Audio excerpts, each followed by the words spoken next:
안녕하세요. 감성 전달자입니다. 오늘 소개해드릴 책은요, 불필요한 생각 버리기 연습입니다. 저자 스즈키 도시아키는 주로 자존감, 성의식, 인격 형성 등을 연구하는 일본의 심리학자입니다. 아무리 성공에 관한 책을 읽어도 바뀌는 건 없고, 걱정을 하면 할수록 걱정할 일이 생기고, 왜 그럴까요? 저자는 우리도 모르게 인생의 각본대로 살고 있기 때문이라고 하는데요. 인생 각본이 있다는 말이 저는 좀 충격이었어요. 이 인생 각본은 수많은 고정관념으로 이루어져 있는데 바로 이게 우리의 무의식을 조종해서 마치 프로그램되어 있는 인생 각본대로 삶을 살게 한다는 거죠. 우리가 어떻게 해야 고정관념을 버리고 이 인생 각본을 새롭게 고쳤을 수 있는지 궁금하시죠? 그럼 지금부터 책 속 일부분을 들려드릴게요. 사는 대로 생각하지 말고 생각하는 대로 살라는 말. A는 어렸을 때부터 공부를 잘해서 줄곧 1등을 놓치지 않았다. 그런데 결정적으로 실전에 약했다. 대학 입시 때도 일지망대학의 입학시험을 치르는 날 감기 때문에 시험을 망쳐서 결국 이지망대학에 들어갔다. 입사시험을 볼 때도 최종 면접에 지각하는 바람에 정말 들어가고 싶었던 회사에서 탈락하고 말았다.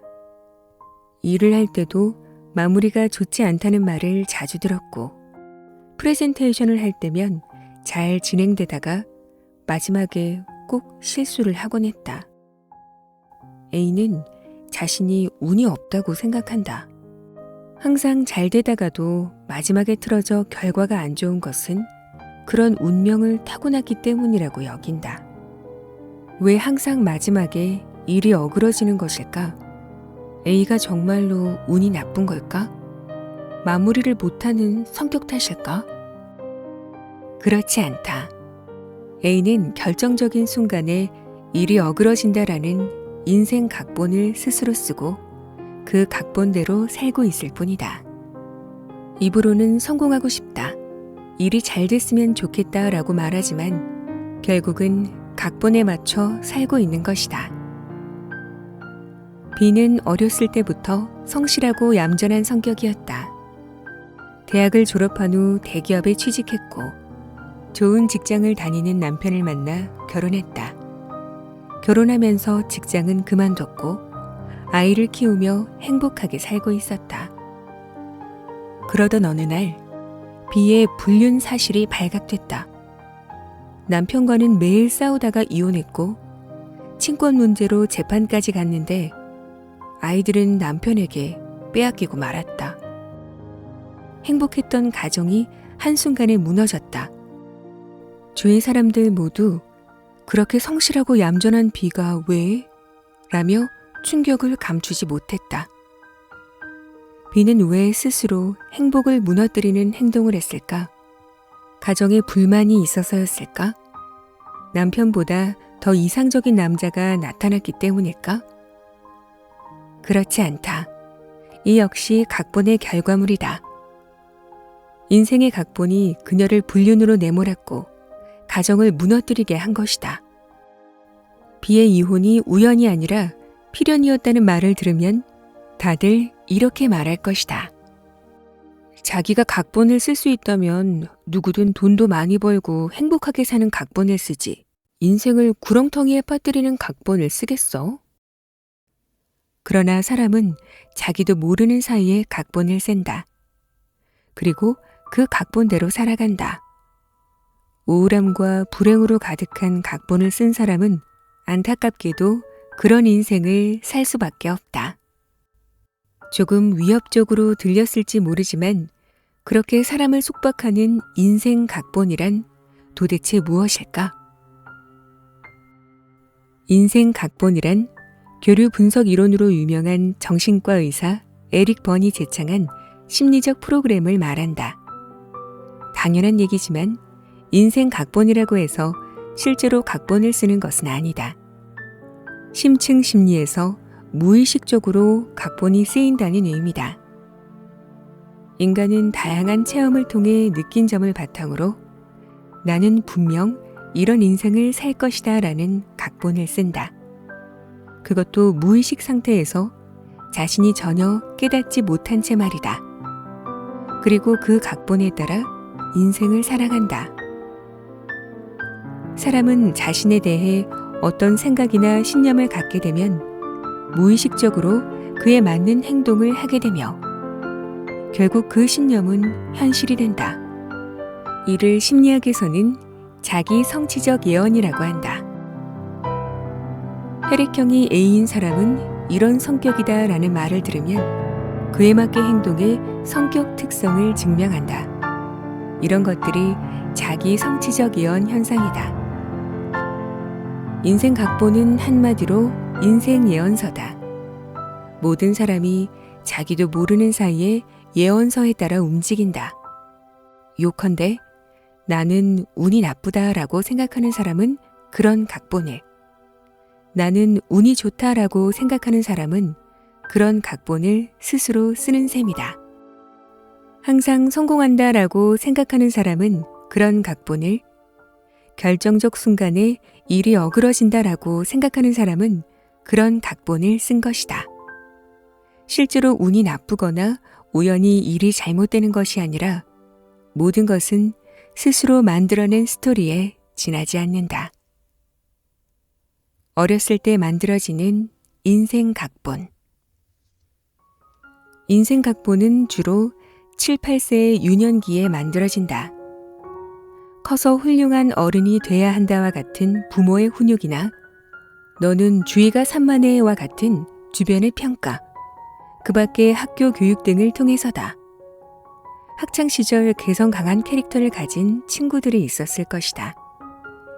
아이들은 친구들 사이에서 분위기 메이커나 개그맨 같은 역할을 부여받으면 그 역할을 다하려고 열심히 노력한다.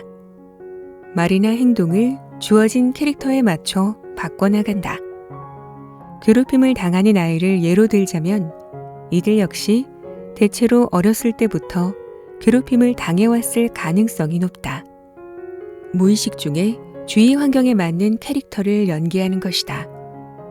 자신에게 주어진 캐릭터를 연기하는 것이 편하기 때문이다. 인생 각본은 이 캐릭터와도 같다. 캐릭터를 부여받은 아이는 그 캐릭터에 맞춰 인생을 살아간다. 유년기에 만들어진 인생 각본에서 벗어나기란 쉬운 일이 아니다. 한동안은 인생 각본에 맞지 않는 삶을 산다고 하더라도 무의식적으로 원래의 인생 각본에 맞는 삶으로 되돌아가고 만다.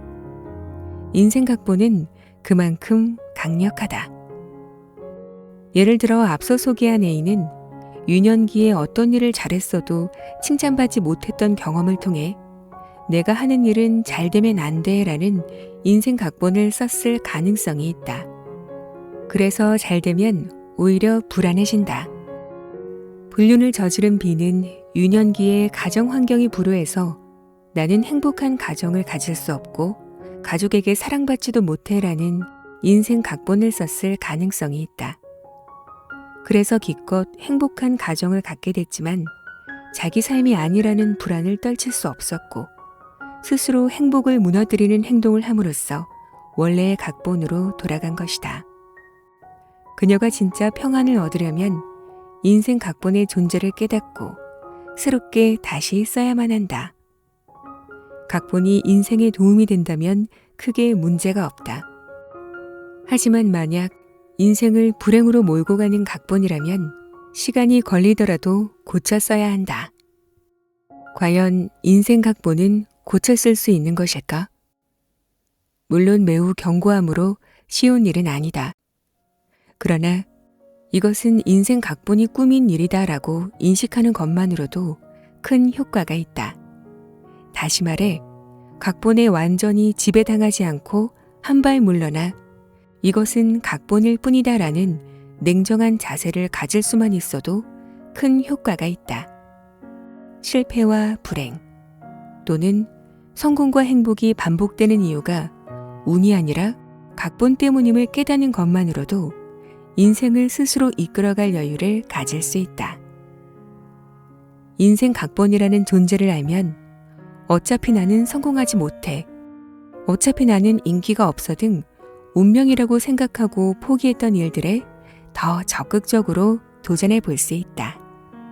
인생 각본이 어떻게 만들어지는지 좀 더 자세히 알아보자. 모든 것은 금지령에서 시작된다. 미국 의학 박사이자 국제교류분석협회 회장을 역임한 로버트 굴딩은 부인 메리 굴딩과 함께 인생에 큰 영향을 미치는 금지령을 분류했다. 굴딩 부부는 금지령의 영향을 강하게 받은 사람은 부정적인 인생 각본을 갖게 되는 경향이 있다고 밝혔다. 금지령이란 문자 그대로 무엇 하면 안 된다라는 명령이다. 누구나 어렸을 때 모르는 사람을 따라가면 안 돼, 밤 10시 이후에는 TV를 보면 안 돼와 같은 말을 들은 적이 있을 것이다. 이것이 금지령이다. 말로 하지 않는 금지령도 있다. 예를 들어 아이가 항상 엄마한테 밥 먹기 전에 과자 좀 먹지 마라는 꾸중을 들었다고 하자. 어느 날 저녁 때가 가까웠는데 과자가 먹고 싶어서 졸랐더니 엄마가 웬일로 그렇게 먹고 싶으면 먹으려무나 라고 했다. 그런데 엄마의 얼굴을 보니 잔뜩 화가 난 표정이었다. 말투도 퉁명스러웠다. 이 상황에서 아이는 과연 아무렇지도 않게 과자를 먹을 수 있을까? 아마도 먹으면 안 되겠구나라고 생각할 것이다. 아이들은 부모의 속마음을 헤아리는 능력이 우리가 상상하는 것보다 훨씬 더 뛰어나다. 이처럼 말 이외의 요소, 즉 부모의 태도나 표정, 몸짓 등에서 전해지는 안 돼라는 메시지도 금지령이다. 부모는 아이에게 무언가를 금지할 때 직접적으로 안 돼, 하지 마라고 말할 때도 있지만 무의식적으로 비언어적 메시지를 보내기도 한다. 어릴 때 생긴 고정관념은 어른이 되어서도 쉽게 없어지지 않는다. 그 결과 예컨대 가까이 오지 마라는 금지령을 받은 아이는 어른이 되어서도 사람들과 소통하는 능력이 미숙해 혼자 있는 시간이 많은 외톨이 인생을 살게 된다. 그렇다고 모든 아이가 금지령을 만드는 것은 아니다. 부모에게 응석을 부리며 다가갔는데 부모가 지금 바빠라며 차갑게 뿌리쳐도 개의치 않고 금방 다른 놀이에 열중하는 아이도 있다.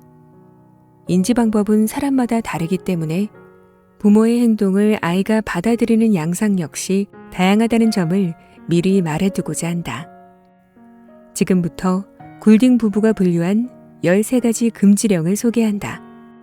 자신이 어떤 영향을 받았는지 생각하며 읽기 바란다. 첫 번째, 아무것도 하지 마.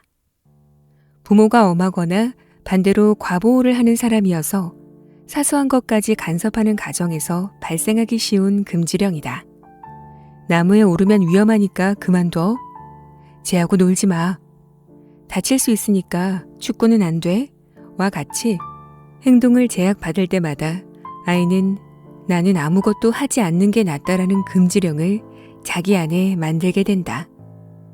이 금지령을 품고 있는 아이는 순종적인 사람이 되어야 한다는 생각으로 스스로를 통제하며 그 결과 어른이 되어서도 적극성이 부족하고 자기 의견보다 타인의 의견을 중시하는 경향을 보인다. 직장에서 상사의 지시만 기다리는 유형의 사원은 대체로 이 금지령의 영향을 받았을 가능성이 크다. 두 번째, 내가 아니어야 했어. 사실은 딸을 낳고 싶었어 라는 말을 들으며 자란 남자아이나 엄마에게서 딸은 키워봤자 소용없어 라는 말을 자주 들으며 자란 여자아이처럼 자신의 성별이나 정체성을 부정당한 경험이 있는 사람이 갖기 쉬운 금지령이다. 이 금지령을 품고 있는 사람은 자신의 성에 자신감을 갖지 못한다. 이성 친구는 많은데 동성 친구는 적은 사람 또는 동성만 있는 집단을 불편해하는 사람은 이 금지령의 영향을 받고 있을 가능성이 크다. 또 자존감이 낮기 때문에 주위의 평가나 대외적인 평판에 행동이 좌우되기 쉽다. 세 번째, 어린애처럼 굴지 마. 너는 언니니까 좀 어른스럽게 행동해. 이제 형이니까 울면 안 돼. 와 같은 말을 듣고 자란 사람이 갖기 쉬운 금지령이다. 이 금지령을 품고 있는 사람은 일찍부터 자립을 강요당해 어린 시절을 아이답게 구김살 없이 보내지 못해서 고지식한 사람이 되기 쉽다. 미팅이나 회식 자리에서 열심히 음식을 나눠주거나 술이 떨어질 것 같으면 얼른 주문을 하는 등 다른 사람들을 돌보느라 자신은 전혀 즐기지 못하는 것도 이 금지령에 묶여 있어서 나오는 행동일 수 있다. 네 번째, 성장하지 마. 세 번째 금지령과 반대로 엄마가 다 해줄게와 같은 과보 속에서 자랐거나 막내여서 어리광쟁이로 자란 사람이 갖기 쉬운 금지령이다.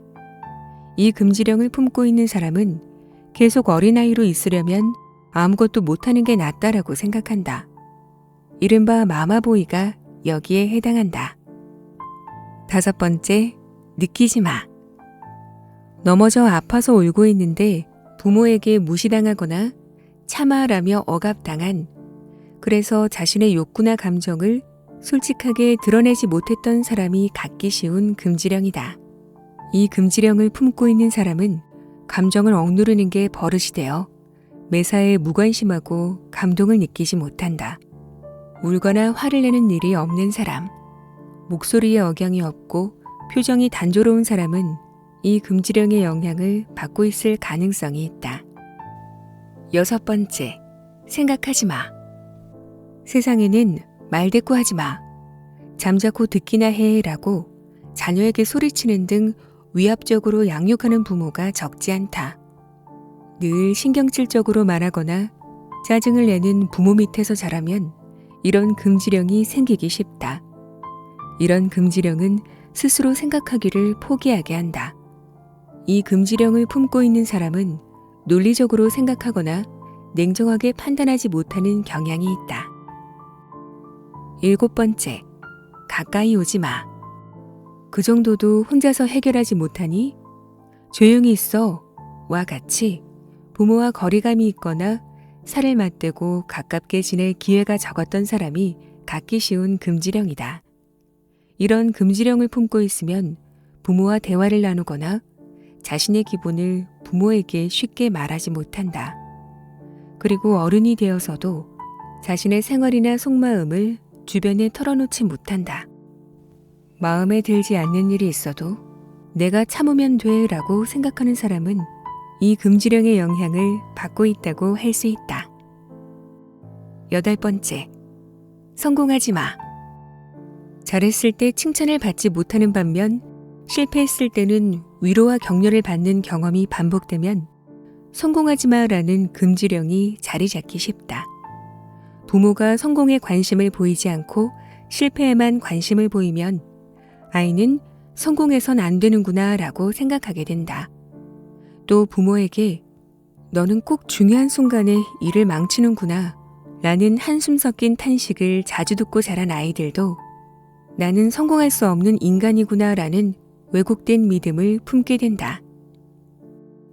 아홉 번째, 원하는 것을 말하면 안 돼. 어릴 때 큰 병을 앓거나 크게 다쳐서 부모에게 경제적인 부담을 지우는 등 자기 때문에 고생하고 인내하는 부모를 봐온 사람이 가지기 쉬운 금지령이다. 이 금지령을 품고 있는 사람은 자신의 욕구를 솔직하게 말하지 못할 뿐만 아니라 행운을 남에게 양보하거나 스스로 행복을 깨뜨리는 행동을 한다. 열 번째, 건강하면 안 돼. 아플 때만 과자나 주스를 마음껏 먹을 수 있었던 사람이나 몸이 약한 형제 자매에게만 신경 쓰는 부모 밑에서 자란 사람에게 많은 금지령이다. 이 금지령을 품고 있는 사람은 병이나 부상으로 동정을 사려고 하거나 돌발 행동 또는 우스꽝스러운 말로 주위의 이목을 끌려고 한다. 가벼운 감기나 상처에도 호들갑을 떠는 사람은 이 금지령의 영향을 받고 있다고 할 수 있다.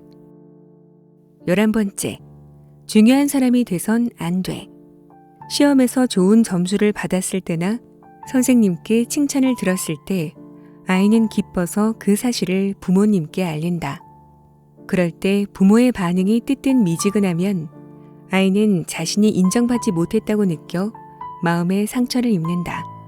이런 일이 반복되면 나는 중요한 사람이 돼선 안 되는구나 라는 금지령이 각인된다. 이 금지령을 품고 있는 사람은 항상 눈에 띄지 않으려고 노력하며 책임지는 것을 싫어한다. 지극히 수수한 옷을 좋아하거나 말수가 적고 작은 목소리로 소곤소곤 말하는 사람은 이 금지령 탓일지도 모른다. 12번째, 소속돼선 안 돼. 쟤랑 놀면 안 돼. 라며 부모가 친구를 골라주거나 우리 애가 수줍음을 많이 타서 라며 부모가 아이의 마음을 대변하는 경우가 있다. 이런 일이 반복되면 아이는 또래 아이들과 부대끼며 자연스럽게 친해질 기회를 잃는다.